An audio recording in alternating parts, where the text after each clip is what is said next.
CBS News. The FBI in Berkeley, California says a search is on for a young couple wanted as possible suspects in the terrorist kidnapping of newspaper heiress Patricia Hearst. This is John Meyer reporting on the CBS Radio Network. That announcement in California marks the first major break in the case since the terrorist Symbionese Liberation Army claimed last week that it had kidnapped Miss Hearst and is holding her as a political prisoner. Reporters were given a description of the wanted couple by Thomas Druken, Assistant Special Agent in charge of the San Francisco FBI office. We determined during the course of our investigation that a dark, late model Volkswagen was in the immediate area of the kidnapping, occupied by a white male and white female. Now, we're merely attempting to locate these individuals as potential witnesses. Druken noted that the FBI already has released drawings of 3 suspects, 2 young black men and a white woman, who invaded Miss Hearst's apartment, attacked her fiancé, and then, firing shots at witnesses, dragged her screaming to a waiting car and drove off. More news in a moment. Oh, hello, Mr. Carlson. And how are you today? Oh, fine, just fine. How about yourself, Gladys? Oh, I'm pretty good, thank you. Yeah. Now, let's see what we've got here. Toothpaste, razor blades, prunes.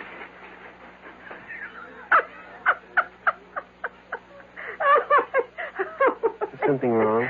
Can we have a replacement checker for Gladys on number 5, please? There are still a lot of people who laugh at prunes.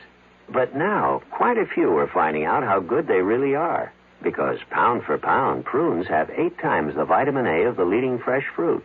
And more iron, niacin, and vitamin B2 than the 5 leading fresh fruits. They're also a great natural source of quick energy. Oh, I'm sorry to keep you waiting, sir. I'm taking Gladys's place. That's okay. Let me see. Bread, milk, prunes. Oh, boy. California prunes. The funny fruit that does so much for you. Radio Baghdad says warfare has broken out between Iraq and Iran with troops, heavy artillery, and tanks engaged in fighting along the border. Heavy casualties are reported on both sides. Iran lists at least 70 casualties. The Iraqis at least 23 killed or wounded. It's the first such fighting since the 2 countries reinstated diplomatic relations last October after a 5-year break. Radio Baghdad also claims today's clashes were actually the 3rd in 3 weeks, that there was also fighting on January 24th and again last Monday. In Tel Aviv, the Israeli military command confirms 4 Israeli soldiers wounded today in renewed fighting between Syrian and Israeli forces in the Golan Heights. That artillery duel ended a 4-day lull along the ceasefire line. Radio Damascus says the fighting lasted more than an hour, but has made no mention of Syrian casualties. Meanwhile, in Jerusalem, the Israeli government says Russia will try to persuade Syria to turn over lists of Israeli prisoners of war being held in Damascus. Those lists, plus Syrian permission to let the International Red Cross visit the POWs, are the top Israeli conditions for beginning disengagement talks with Syria. In Amman, a Jordanian army spokesman confirmed today that the Nixon administration has supplied that Arab country with the most sophisticated portable anti-tank missile in the U.S. arsenal. The spokesman identifies the missile as the TOW. Here in Washington, the Pentagon declines comment. In Saigon, the South Vietnamese military command says communist forces have suffered their heaviest battle losses in a single action this year. A spokesman says 81 communist troops were killed in a 2-day battle with government forces in the Central Highlands province of Pleiku. Government losses are placed at 17 killed, 15 wounded. In Cambodia today, communist troops attacked 3 government positions only 8 miles south of the capital, Phnom Penh, and a government spokesman says an army relief column led by 24 armored personnel carriers had to retreat when it came under heavy communist fire. Now, this message. Time will come when you need help and understanding, a warm smile, a friendly voice from people who care. It's a plastic world, and that's the truth. Tough and unfeeling, but when you find friendly folks, it's easier to bear. Is there anyone who doesn't respond to a kind word or a friendly face? The answer's obvious. At CIT Financial Services, courtesy and understanding are watchwords. Sure, we make money happen, but we do it quietly, quickly, without embarrassment. So whenever you need a loan, and some kind words to go with it, drop into your nearest CIT office. We'd really like to make money happen for you. CIT makes money happen. We really do. the Nixon administration's energy czar, William Simon, has announced that the major oil companies can now begin refining more gasoline if they have produced enough home heating oil to last out the winter. Simon's long-awaited announcement on shifting refinery output comes as motorists in 4 states, plus the District of Columbia, prepare to switch to the so-called Oregon plan for gasoline rationing. The leaders of 13 major oil-consuming countries have been arriving here in Washington on the eve of tomorrow's opening session of a 2-day conference on energy at the foreign ministers level. U.S. Secretary of State Henry Kissinger expected to try to persuade his 12 colleagues that they must act in concert with the United States to weather the world oil crisis. This is John Meyer, CBS News. Hello? Hello, Mrs. William Hawk of Anchorage, Alaska. Yes? Hi, Mrs. Hawk. My name is Ted Brown from New York City. And I'm calling ladies in Anchorage, asking if you'd like to have some fun and sing the Campbell Soup jingle. If you do, I'll send you a case of Campbell's chicken with rice soup. Is this really from New York? That's right. Do you know it? Yes, I do. Well, go ahead. Good. Good. Campbell's noodle soup is good. Well, now, you changed the lyric a little bit, but you're going to get the soup anyway. Thank you. You're up there in Anchorage, Alaska, so you know what the cold winters are all about, huh? Right, I sure do. And when that weather leaves you cold, you get good hot Campbell's soup, and that leaves you warm. Yes, sir. It's exciting for me to talk to you, too, by the way. I've never called Anchorage, Alaska. Well, call again. This is really unusual. Thank you very much. Mrs. Hawk, thank you. Bye-bye. The preceding recorded message was selected from random phone calls. The CBS Radio Mystery Theater presents...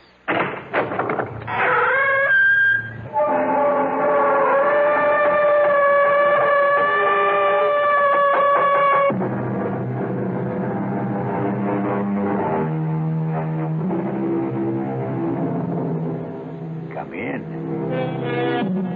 Welcome. I'm E.G. Marshall.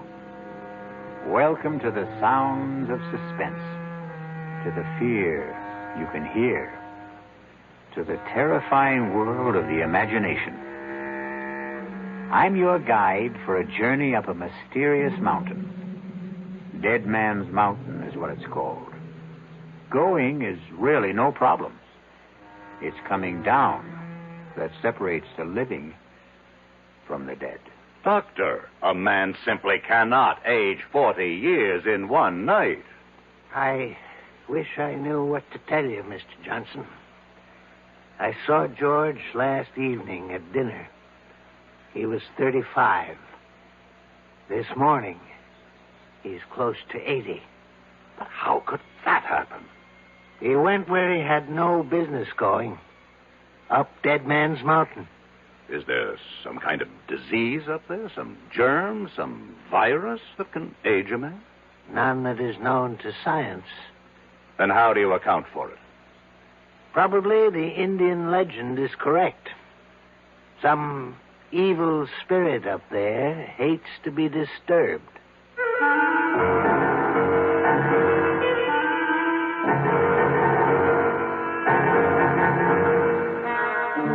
Our mystery drama, Dead Man's Mountain, was written especially for the Mystery Theater by Sam Dan and stars Alan Hewitt. It is sponsored in part by the Kellogg Company, makers of Kellogg's Special K cereal. I'll return shortly with Act One. Hi, son. Hi, Mom. Hi, Dad. Hi, Junior. Kellogg's Special K presents Junior Gives Up.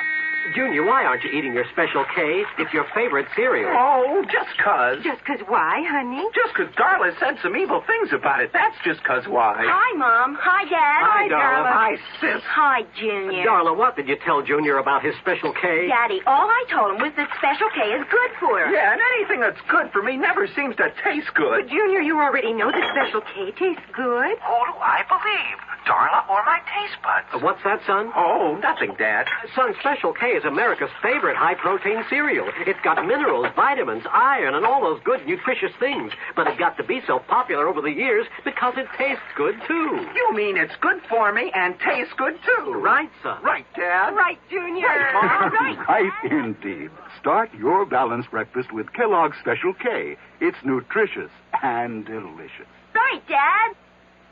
When occasional heartburn or acid indigestion is combined with a gassy, foolish feeling, that's what we call gassed indigestion. Digel is made for gassed indigestion because Digel is different. It does more than plain add acids.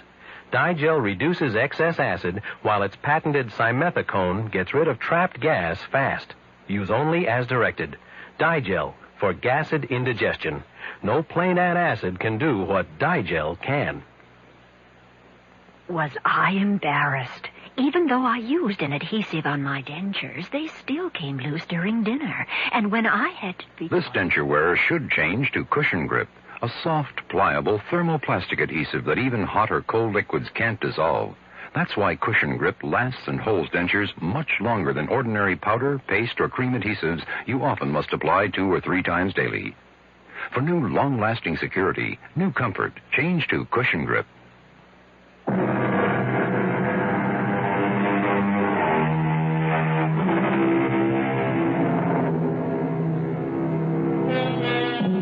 R.J. Johnson sits at his desk. Yes, the R.J. Johnson. The mysterious, the remote R.J. Johnson. I'd better explain that. His ways are mysterious, except when his plans include you. He is remote, except when he wants something from you. Then his presence can become an overwhelming reality. Some say R.J. is the richest man in the world. Some say he's the second, the third, the fourth richest. Does it matter? All we need to know is that on this particular morning, R.J. Johnson sits at his desk, as usual, and is formulating plans to buy or sell what? An industry? A government? Somebody's soul? Parker, I want us to maintain our short position on Consolidated Industries. It's bleeding down steadily, and we should help depress it a bit, too. No, I'm not afraid of anything like that. They won't get a government contract. We can see to it. Pick up National Computer and Starlight Oil. I want our full concentration on those 3. I'll call you back later. Yes, Mrs. Dollard. Come in. Mr. Johnson, George Morrissey is here. And about time. I want hourly reports on Consolidated, National, and Starlight to see to it that Parker can always reach me. Now, have Morrissey come in. But, sir, about Morrissey. Is there a problem? Well, I... You were saying? Perhaps I should have said... Mrs. Dollard, are you all right? Perhaps I should have said... There's a man outside who claims to be George Morrissey. Mrs. Dollard, you know George Morrissey. I thought I did. If there's any doubt, check security. I did. Then that settles it. You could never hope to get past the lobby elevators if he weren't George Morrissey. Mr. Johnson, maybe what I'm trying to say is there's a man out there. And I don't want him to be George Morrissey. Have him come in here. Yes, sir. Mr. Johnson will see you now. Do you see what I mean, Mr. Johnson? Mrs. Dollard, is this your idea of a practical joke? Who is this? Please, R.J., don't yell at her. I can't stand noise. George? Yes, George. You can't be George. Look at me, R.J. Look at me. I can't believe it. You don't want to believe it. What happened to you? Please let me sit down. He walked out of this office 3 weeks ago. Yes, 3 weeks ago. He was a man of 35. And now... Now I know. I look in the mirror. I could be 75. His hair is all white. He's wrinkled, stooped. And that's not the worst of it. I feel 75.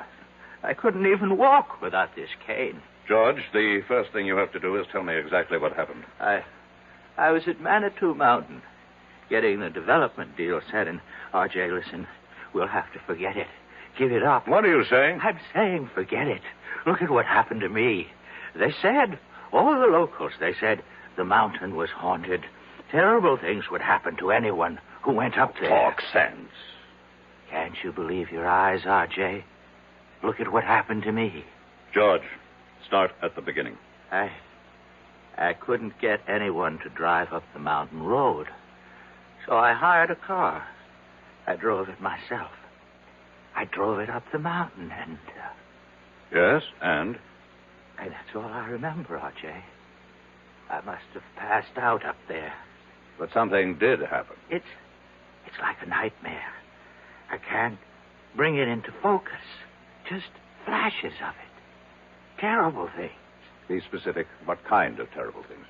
Shapes, forms, voices, saying I was going to die, that my life was falling away, that it was disappearing. What kind of shapes? What sort of forms? I don't know. What size were they? What color? I don't know. You say voices. What kind? High, low? R.J., I were they don't men's know. voices? Women's? I can't remember. I can't now pull remember. yourself together. Pull myself together. Look at me.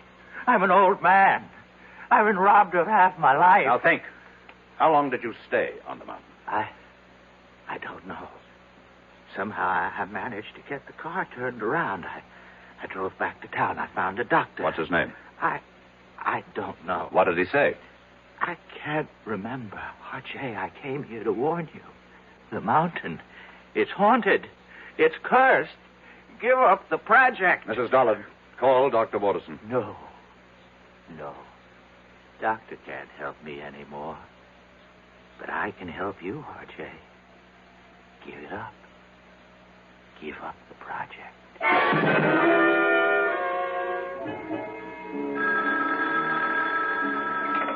Dr. Waterson? Yes. Keep him on fluids, and whatever you do, see that he remains absolutely calm.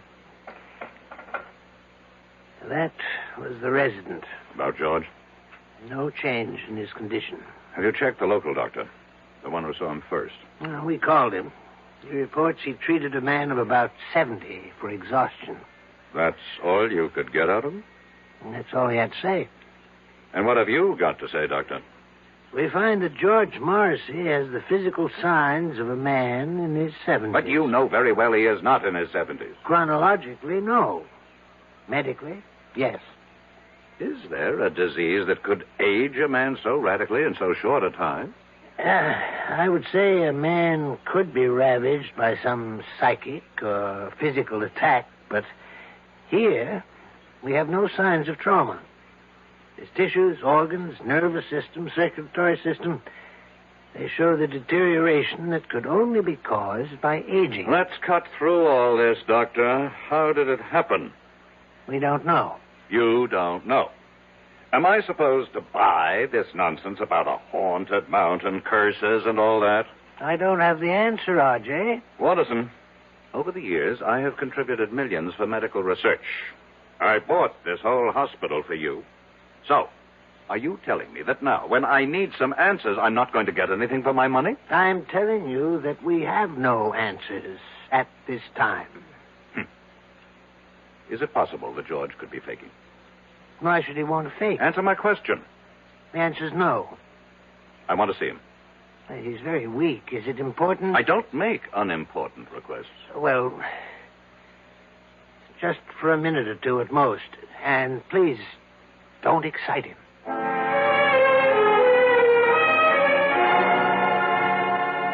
I won the club championship, and I was named third-team All-America. George. Girls, you should see how the girls would fall all over George, me. pay attention. Huh? Oh, it's you, R.J. Listen. No, George. Don't try to sit up. But I've got to talk to R.J. Listen, R.J., are you listening? I'm listening. Here's what happens to you up there on the mountain. I remember, you see. Now, I remember. R.J., don't excite him, I please. accept full responsibility. Up there on that mountain, I was told you will lose that which you value most. Told? You say told? How? By whom? I don't know. How can we get anywhere if you keep saying you don't know? Think. R.J., I order you from this room. He's going to die soon anyhow. We have to get that information. R.J., I will call security and have the guards throw you out of here. No, Doctor, no. Leave us alone. This is between R.J. and me. What were you told, George? I wasn't really told. It was more like a kind of feeling, an idea that seemed to seep into me. And I realized the most important thing, what mattered most to me, was my body. Talk sense. I'm talking sense, R.J. And I began to lose my body. What do you mean, lose your body? The way you really lose it. To old age. Only, oh, God. Only I was losing it then and there. And all at once. Is that what you think happened, Morrissey? But look, I got away from there, you see. I got away just before I would have died. But why? I should have stayed. Look at me. What good am I now? Be calm and practical, George. We have the greatest doctors in the world here. We'll beat this thing. You can still beat it, R.J. You can still beat it. Just don't go near that mountain. Just give up the project.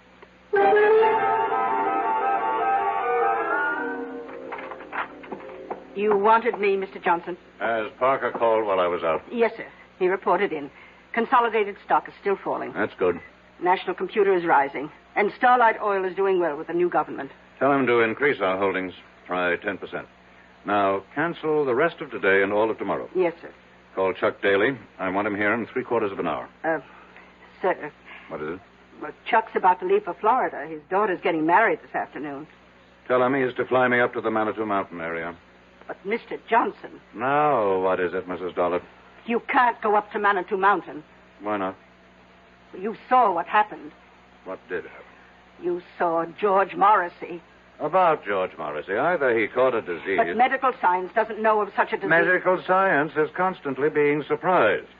Obviously, someone does not want me to develop the Manitou Mountain Resort Complex. And perhaps they managed to buy George Morrissey. But I would bet my life on George Morrissey. You must never bet your life on anybody, Mrs. Dollard. The nearest town to Manitou Mountain is Lafayette Center. Reserve a room for me there at the motel. But he is George Morrissey. Fingerprints, dental records. Reserve it under the name R.J. Smith. Mr. Johnson, are you going up there alone? You know perfectly well, Mrs. Dollard, that the way to get something done is to do it yourself. But isn't it dangerous for you to go? Mrs. Dollard, I have complete freedom of action because, as you know very well, practically nobody on the outside has the faintest idea of what I look like.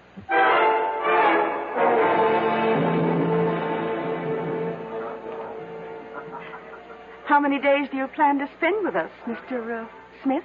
Well, that all depends. Oh? On what? Do you suppose I could hire a car and driver? Oh, let's see. I have some cards here. Pick out any name. Tell him Doris Evans over at the motel recommended you. Do you mean I need a recommendation to hire a car? Well, it's deer season. Can't expect a man to concentrate on his business. I would think you can if you pay him and he recognizes his obligation. Well, I can see you're a very serious-minded person, Mr. Smith. What brings you up to our frivolous part of the world? I intend to do some sightseeing. Sightseeing? I hear you have some very beautiful country. Oh, yes, we do have a lot of very beautiful country up here. Wild, unspoiled. And we aim to keep it that way, too. Tell me, is there a doctor in town? Oh, I hope nothing's wrong. I wouldn't want you to get sick on us while you're here. No, I should just be checked every now and then. Oh, well, we do have Doc Stallings. Does he have office hours now? His office hours are when he's not hunting or fishing. But I think he'd give up a chance at a 12-point buck for you. Why? Well, he doesn't get an opportunity like this every day. To do what? To treat the world-famous R.J. Johnson. I see. How did you know I'm sorry. Really, I shouldn't have given it away. After all, if you want to call yourself Mr. Smith, we should indulge that little conceit. But how did you know? Mr. Johnson, the whole town knows you're up here. Why, we've all been waiting for you.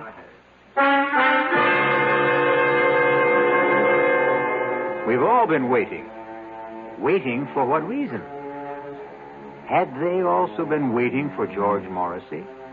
And George was only R.J. Johnson's hired man. We'll be back shortly with Act 2. For children growing up in homes without books, there's a special emptiness. A deep-down hunger for the world beyond the street corner or playground. A world where they could grow up to become whatever they want to be. The millions of these children will never find out about that world because they'll never know what they can learn in books unless you help. RIF, Reading is Fundamental, is helping to get millions of books into the hands of these boys and girls. Books they can choose themselves for keeps. And once a child gets into books, there's no stopping him. More than 150 local RIF programs are proving it in communities like yours. Won't you help RIF? Help the children in your community. Write to RIF Incorporated. That's RIF, care of Smithsonian Institution, Washington, D.C., 20560. Give your hand to a friend. Give your heart to your love. But give your cold. Contact, the sooner the better. Hey, I'm back. How's that cold? Rotten. Get the contact? I got everything. Contact, cold tablets, and this liquid. Oh, no. Honey, it's all cold medicine. Well, sure, but it only takes one contact for up to 12 hours continuous relief from sneezy, drips, congestion. For that, I'd need 6 of your cold tablets. 2 every 4 hours. Or 3 ounces of nighttime liquid. 1 every 4 hours. Or just one contact. The tiny time pills do it. Well, it's all cold medicine. Those others contain antipyretic analgesics. The liquid, antitussive, and alcohol. They're not in contact. 6 or 3 or 1. I'd choose the one contact. Me too. And I'm the one with the cold. Give your cold. Contact, the sooner the better. 6 or 3 or 1. When you catch a cold, take contact. Only as directed.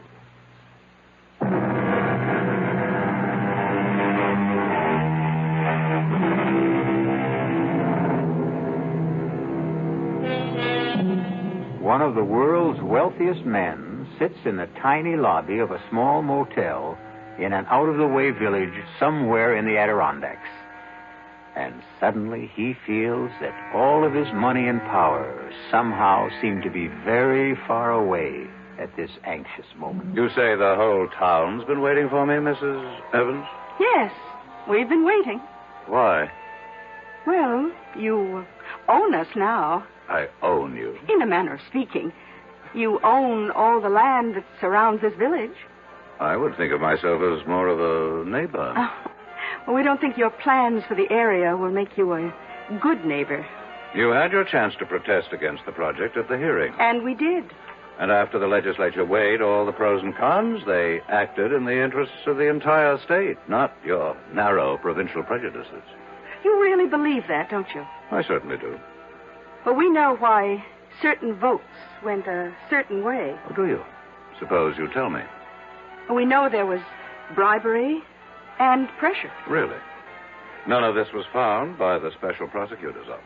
Well, I must admit, though, I admire your courage. My courage? To come up here, all alone, without your thugs. Oh, just a minute, Mrs. Evans. Oh, they have clean fingernails, excellent manners, college degrees. But they help you to steal and cover your tracks. In that sense, they're no better than common thugs. You really believe that, don't you? Now, let me set you straight. I have never done anything illegal. Oh, you can't be serious. No court has ever found me guilty of any crime. Congratulations. But here's what I am guilty of. Success. And this has earned me the envy and the hatred of millions of people. But that's human nature. I understand that.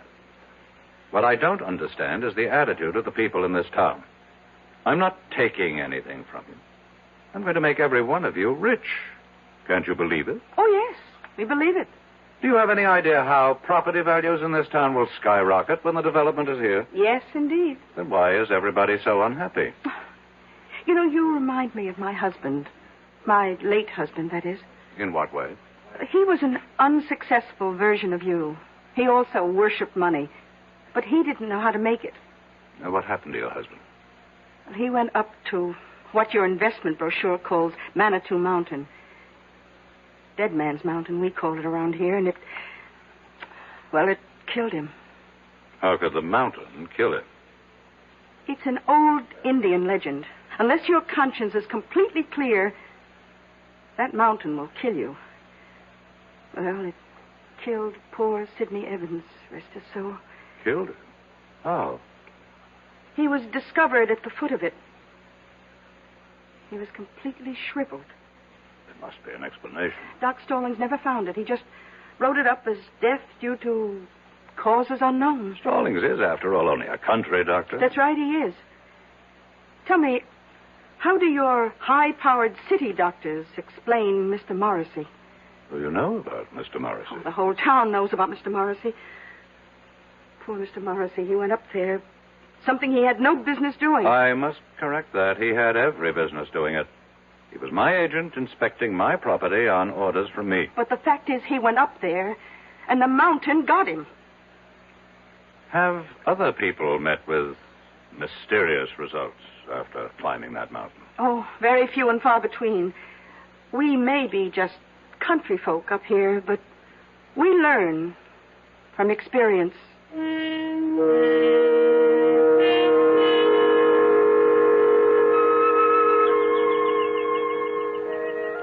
Are you Dr. Stallings?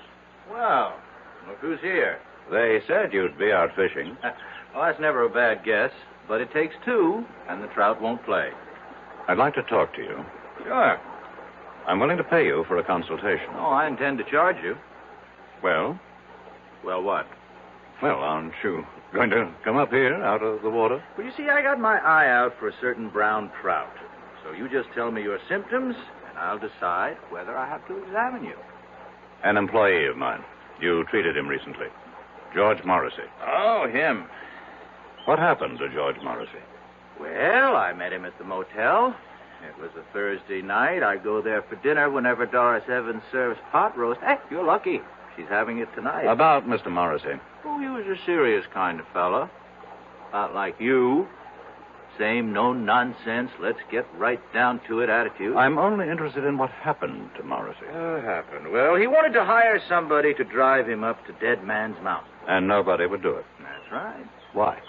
Well, you've been told why by now, I'm sure. I'm asking you why. I'll tell you the same thing. That's impossible. Why is it impossible? Oh, I see what you're thinking. It's all right for the simple-minded hicks up here to swallow that superstitious nonsense, but me, I'm a doctor. A product of a highly sophisticated, specialized education. That's exactly what I'm thinking. Well, think again, because I believe it, too. There has to be a reasonable, logical, rational explanation for what happened to George Morrissey. Oh, there is. He offended the spirit of the mountain. Oh, you consider that reasonable, logical, rational? Would you feel better if I said there's something up in that mountain, a virus, a bacillus, a fungus, which somehow causes immediate aging? It would be a more rational explanation. You mean more acceptable? I want to know what you believe, and I'll pay you for it. I believe the evidence. If you go up there, you can die. But why?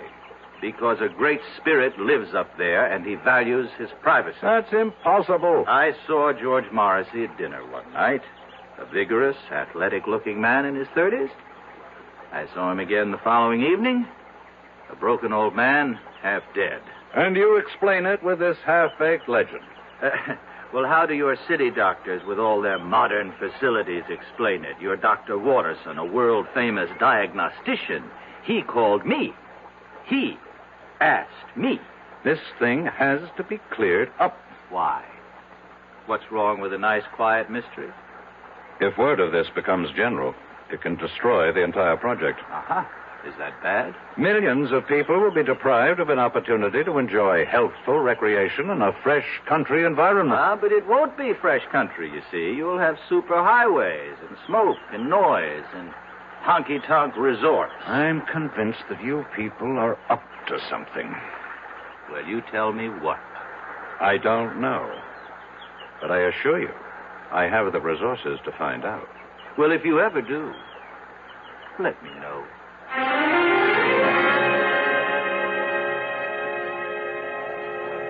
Well, did you find Doc Stallings? My secretary should have called me on the hour. Oh, she did.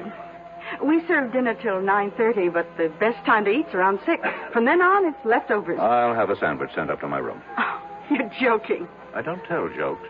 You mean All you want for dinner is a sandwich? Mrs. Evans, food is merely fuel. The body is just a machine, and so my tastes are very simple. Whom do rich men think they impress when they say they have simple tastes?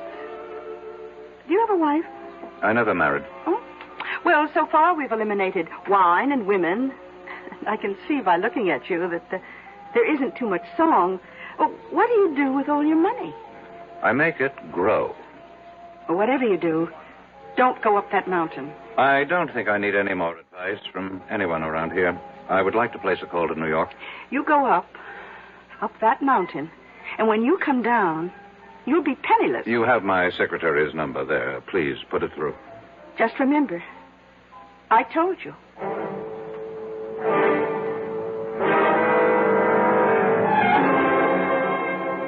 It's exactly 5 minutes past 4, Mrs. Dollard. I know that, sir. Why haven't you heard from Parker? I'm expecting a call any moment. Any moment was not his orders. I specifically directed him to report on the hour. Yes, sir. Why is there a delay? I don't know. Well, find out. Mr. Johnson, I'm only human. What did you say, Mrs. Dollard?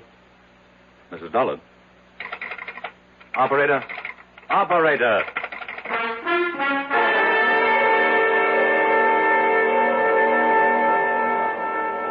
Now, see here, Mrs. Evans. Oh, Mr. Johnson, I was just trying to reach your room. I've been cut off in the middle of a crucial telephone call. Carlotta, the phone company operator, she just told me that we can't get through to New York for a bit. What are you saying?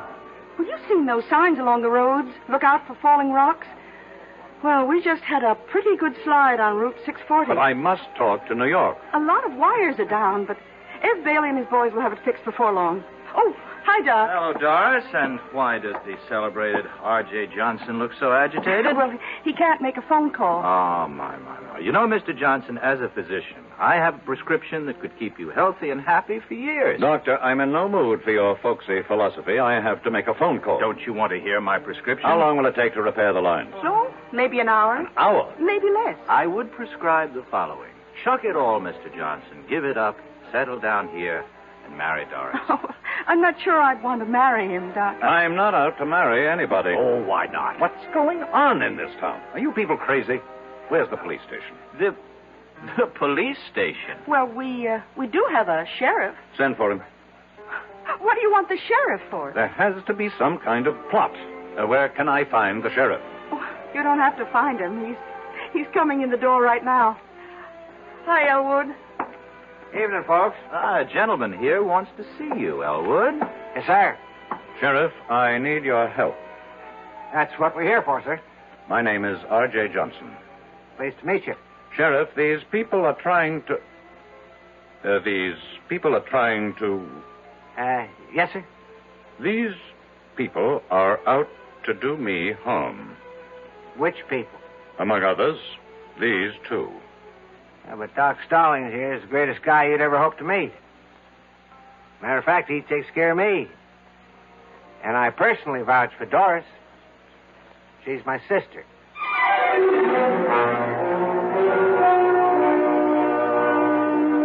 A very nice, tidy little town. And the natives are so friendly and obliging, and so concerned with your well-being. But right now, R.J. Johnson feels overwhelmed by their solicitude, as if he is being literally killed with kindness. We'll return shortly with Act 3. Ever see a beer drinker pour his beer real easy down the side of the glass? Maybe you do it yourself. If so, the Budweiser Brewmaster thinks you're missing something, especially if you're a Budweiser drinker. You see, Bud is brewed, so it will kick up a healthy head of foam. Exclusive beechwood aging and natural carbonation make it a lively brew. Well, anyway, pouring Bud plunk down the middle of the glass helps bring out the best in that clean white Budweiser foam and real beer aroma. It also helps you get the full benefit of a taste, smoothness, and drinkability you'll find in no other beer at any price. Remember, brewing beer right does make a difference. Next time, pour that Budweiser right down the middle and see for yourself. Anheuser-Busch, St. Louis. I'm Art Linkletter, and I'd like to talk about something that everybody loves. Babies. Play School has introduced a group of fascinating baby toys. Play School, a Milton Bradley company, has been making toys for generations of preschool children. And their baby toys are just terrific. They're fun and safe. Babies will love the Baby Action Ball. They can grasp it, roll it, shake it, or throw it. The Baby Mirror of unbreakable stainless steel introduces them to the most important person in the world when they look into the mirror, themselves. The Play School Toddler Truck is great for baby to scoot around in, and it even has a miniature telephone for baby's first phone calls. My children are grown up now, but if they were babies, I know what I'd want them to have, the Play School Baby Toys. Your children are going to love making discoveries every day with Play School's new baby toys.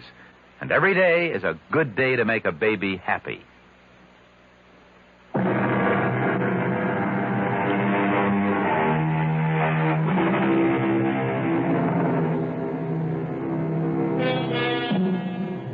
Are the people of Lafayette Center the kindly, generous-hearted folks they seem to be? Or is this a place of evil where death waits for strangers, especially a wealthy stranger like R.J. Johnson? How are these good people out to harm you, Mr. Johnson? I don't know, Sheriff, but something is going on. And I demand protection until I can get some of my own people up here. Hey, you got to appreciate my position, Mr. Johnson. There's nothing I can do unless you make a choice. Well, we're only trying to help him, Elwood. You see, I look at this man's face, and I hear the tension in his voice, and I see his color, you know? So I say to him, change your way of life. Settle down up here. Is that harming him? Well, it doesn't seem like it. I recommend a more regular routine. And we both keep warning him, stay away from Dead Man's Mountain. Mr. Johnson? About... For reasons best known to yourselves, you people are determined to keep strangers at a distance. Oh, we'd only be too happy if more folks would move up here. And so you invented this nonsense about a cursed and haunted mountain. But why? You know why, Sheriff. Because to any man of intelligence and courage, it presents a challenge. But before a man goes up there, you prepare him. Well, gentlemen, you can stay and listen to all this. I've got to serve dinner. By all means, Mrs. Evans. We can continue this discussion at the table. Oh? I thought all you wanted was a sandwich. Oh, no. Tonight, I'm having all the trimming.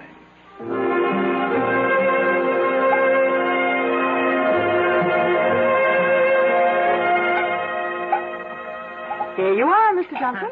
Thank you. Hot roast, mashed potatoes, peas and carrots. Now, that's a cure for whatever ails you. Hold on.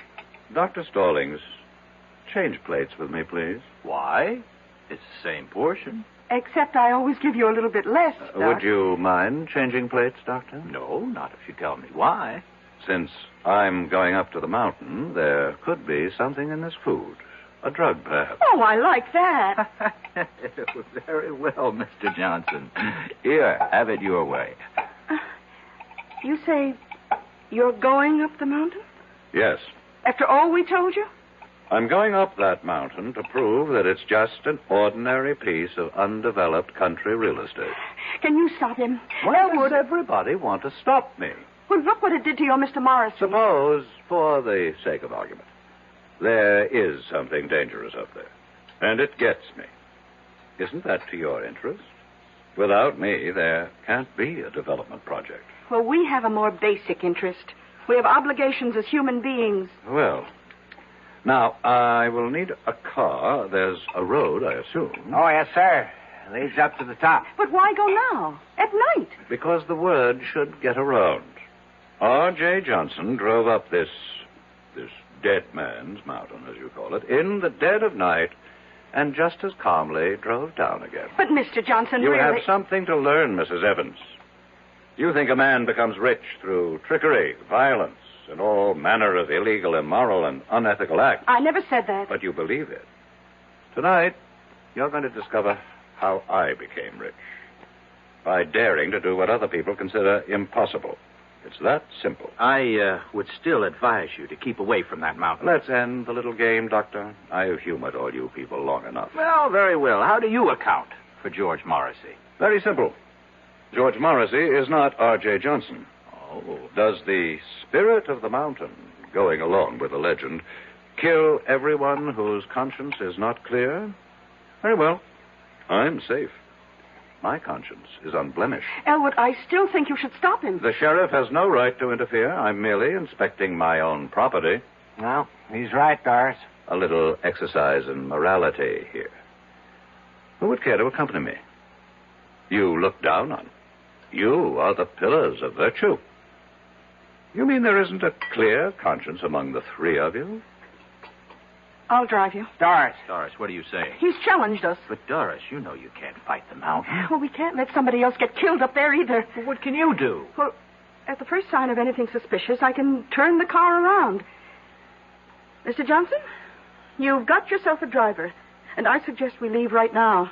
The moon goes down early around here. First, I have to call New York. But the lines are still down. How do you know? Carlotta will let us know when they're fixed. Maybe I'd better wait. Oh. Don't tell me you're starting to have second thoughts. I have some very important things to check out. Well, we can drive to the top of the mountain and back again in an hour. How do you know? Have you done it before? No, just a guess. And I'm ready if you are.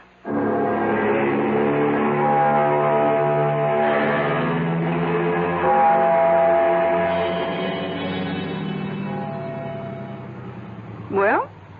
What is it, Mrs. Evans? Well, we're here. We're at the foot of Dead Man's Mountain.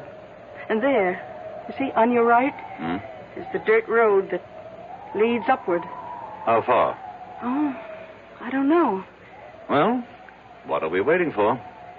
You won't change your mind, Mr. Johnson? No. I still don't understand why you have to do this. This is another reason why I'm a rich man. I buy stock nobody else believes in.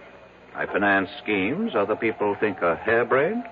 I back men no one else will work with. And I climb mountains everyone else is scared by. I'm climbing this mountain, too. Then you also deserve to be rich. Well, do we go ahead or do we turn back? One must always go ahead, Mrs. Evans. Then, here goes.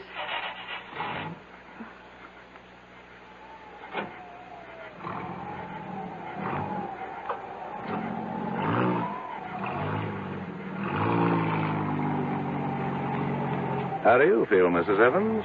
All right. I guess. You guess? How do you feel? I don't have to guess. I know. I feel great. It should be interesting. What? Let's assume all you people are right. This mountain is haunted by a great spirit who strikes down all who have guilt. Which one of us do you suppose he'll strike down? Well, I don't have a guilty conscience. I wonder about that. I heard the doctor say you had a weakness for men with problems. Your late husband, maybe he didn't have problems. Maybe you had the problem. Well, we all have problems. Stop for a moment. What's the matter? I think I heard somebody. I haven't heard a sound. Listen. R.J., I'll have the security guards throw you out of here. It's Watterson. It's Dr. Watterson. What's he doing up here? Who's Dr. Watterson? He's looking after George Morrissey. I'll throw you out of here. Did you hear him? There's no one around but you and me. Now that I think of it, that's a strange way for Watterson to talk to me. He would never have the guts to say that unless he knew something. Look, I think we'd better turn around. No. I think I'm learning something. Watterson, do you know that Watterson is Parker's son-in-law? Well, who's Parker? My administrative assistant. He executes all my orders. Suppose Consolidated Industries is not going down. Suppose it's starting to go up. Suppose Parker is still holding. Oh, come on, Mr. Johnson. Just relax. Huh? Now, if it's too much for you up here, let's turn back. Tell me, Mrs. Evans, how did you know I'd be here? Well, we just assumed. No one told you. Who would tell us? A pilot. My pilot. I didn't even know you had one. He may have been put out because I made him fly me here on his daughter's wedding day. Oh? Well, that really wasn't nice. I pay him enough, but he didn't tell you. No. Listen. I don't hear anything. Just listen. There. I'm only human, Mr. Johnson. Why would she answer me like that if she didn't know something? I don't hear a thing, Mr. Johnson. I'm only human. I'm only human. Let me tell you about her. She's quiet. She's almost mousy. But she's ambitious. I can tell. I've made her a rich woman. She's in on it. She's in on it, too. She and Parker and Morrissey. They worked it out. And you're in on it, too. Me? They wanted me out of the way. And so all of you got together. You worked up this phony scheme. We're going to turn back. Answer the phone. What phone? Answer it. Hello. Hello. Mr. Johnson, I have the latest quote on Consolidated. It's going up. It can't go up. It's gone up 5 points so far. Get Parker. Close it out. Close it out. I can't find Parker. Get him. Get him. Mrs. Dollard. Mrs. Dollard. Who are you talking to? My secretary. She hung up on me. How could she hang up? There's no phone. Consolidated is going up. But there's no stock market at night. Mr. Johnson, it's going crazy. National computer is going down. Have Parker sell at once. I can't find Parker. Mrs. Dollard. Mrs. Dollard. She's gone again. Listen to me, Mr. Johnson. Please, listen. Do you know how much money I've lost so far? Please, listen. You have nothing to be afraid of. It's just a legend. Who can be sure it's true? Oh, sure, we local people push it to scare away developers. I feel weak. As if I lost a lot of blood. Listen, you're R.J. Johnson. You're not to be taken in with this superstitious nonsense. Fight it off. I can't. I'm trying. But all my strength is going. My money is disappearing. Your money isn't your strength. It is. It is. I have nothing else. Please, answer the phone for me. I can hardly lift the receiver. The rebel government just nationalized Starlight Oil. What did you say? Mrs. Dollard. Mrs. Dollard. Mr. Johnson, we're leaving. What? It happened. Everything I was afraid of happened. Consolidated went up. National went down. And Starlight... Nothing happened. It's all your imagination. Mr. Johnson. Mr. Johnson. Talk to me. Mr. Johnson.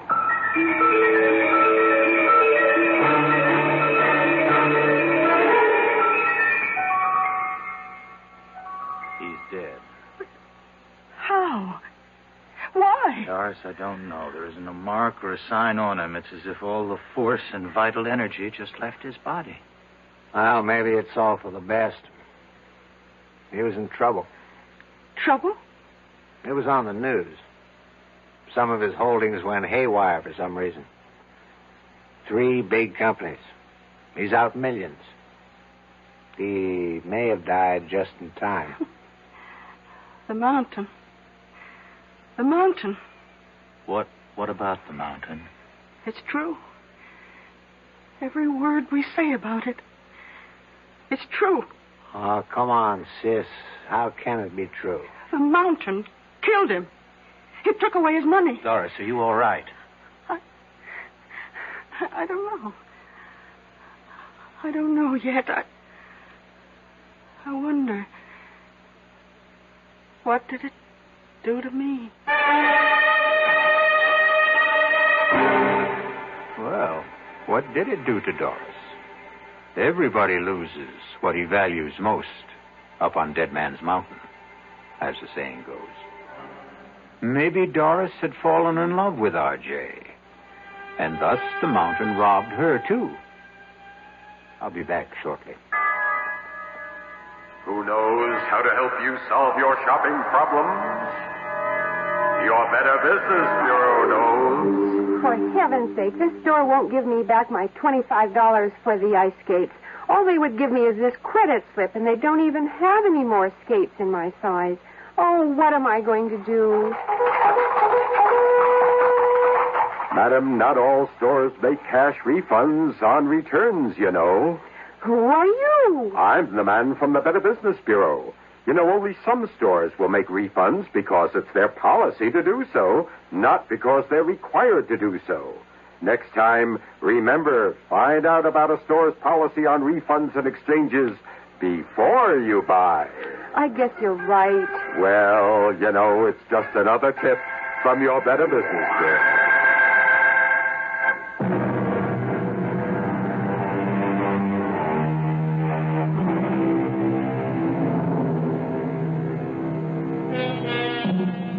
Haunted mountains. Did this one cause certain stocks to go up and down one day recently? It certainly seems no more far-fetched than some of the explanations people have for the market. The cast in our exercise in The Extraordinary included Alan Hewitt, Bryna Rayburn, William Redfield, and Robert Dryden. The entire production was under the direction of Himan Brown. Now, a preview of our next tale. The only way to learn how to swim is to jump in the water, right? I simply can't make you understand, can I? Well, maybe I can make you understand. Forget it. You want to get that dinner ready? I'm hungry. Yes, I'm going now. Look, why don't you change first? Change? Yeah, your clothes. Get more comfortable. Yes, I think I'd like to do that, George. I won't be long.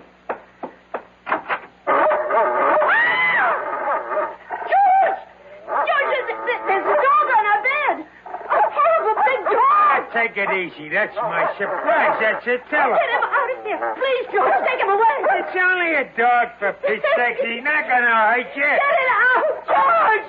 Please. Radio Mystery Theater was sponsored in part by Anheuser-Busch Incorporated, brewers of Budweiser. This is E.G. Marshall inviting you to return to our Mystery Theater for another adventure in the macabre. Until next time, pleasant dreams.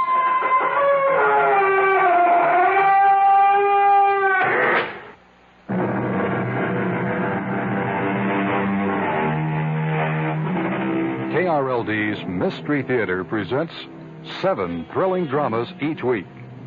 Sundays at 4:07 in the afternoon. Then nightly at 10:07, except on Tuesday and Saturday nights, when the basketball broadcasts necessitate delaying the mysteries until midnight.